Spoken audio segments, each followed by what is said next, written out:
আসসালামু আলাইকুম everyone, welcome back again guys. আজকের ভিডিও টপিকটা হচ্ছে আজকে আমি আমার পাখির ডিএনএ করতে পাঠাবো।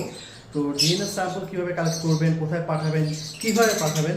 তো আজকের ভিডিওতে থাকবে ডিএনএ এর বিষয়ে A to Z ইনফরমেশন। তো ভিডিও সম্পূর্ণ দেখবেন। আশা করি আজকে ডিএনএ নিয়ে আপনাদের যত মিস ইনফরমেশন বা যত ধরনের মিসকনসেপ্ট থাকে তো আজকে ক্লিয়ার হয়ে যাবে ইনশাআল্লাহ। তো ভিডিও সম্পূর্ণ দেখবেন। শুরু করি। সো গাইস, আপনারা যখন ডিএনএ স্যাম্পল কালেক্ট করবেন তখন একটা জিনিস খেয়াল রাখবেন, এই পিন ফেদার যাতে আপনার স্পর্শ না লাগে। কারণ এখানে স্পর্শ লাগলে আপনার ডিএনএ স্যাম্পল বা ডিএনএ রেজাল্ট আপনার ভুল আসার চান্স বেশি থাকে।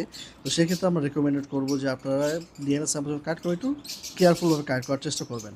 আর একটু বেশি পরিমাণ ফেদার দেওয়া ট্রাই করবেন যাতে ডিএনএটা টেস্ট করতে একটু ইজি হয়। কারণ কিছু কিছু মানুষ এমন আছে যে তারা এত কম পরিমাণে ফেদার দেয় যার কারণে ডিএনএ রেজাল্টটা পরিপূর্ণ করা যায় না, যার কারণে ম্যাক্সিমাম টাইম ডিএনএ রেজাল্টটা ভুল আসে। তো একটু বেশি পরিমাণ দেওয়া ট্রাই করবেন যাতে ডিএনএটা টেস্ট করতে একটু ইজি হয়।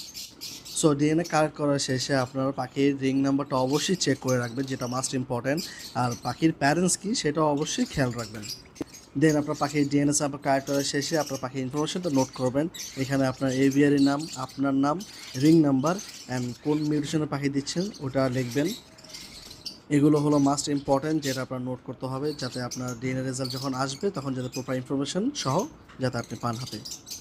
এখানে আমি পলির উপরে পার্মানেন্ট মার্কার ইউজ করছি, বা আপনার চাইলে কোনো যে পেজ স্টিকার পাওয়া যায় আপনি ওইটার উপর লিখতে পারেন। It's up to you.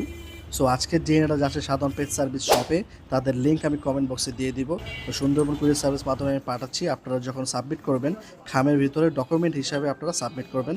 তো আজকের ব্লগ ভিডিওটা এই পর্যন্তই। আল্লাহ হাফিজ।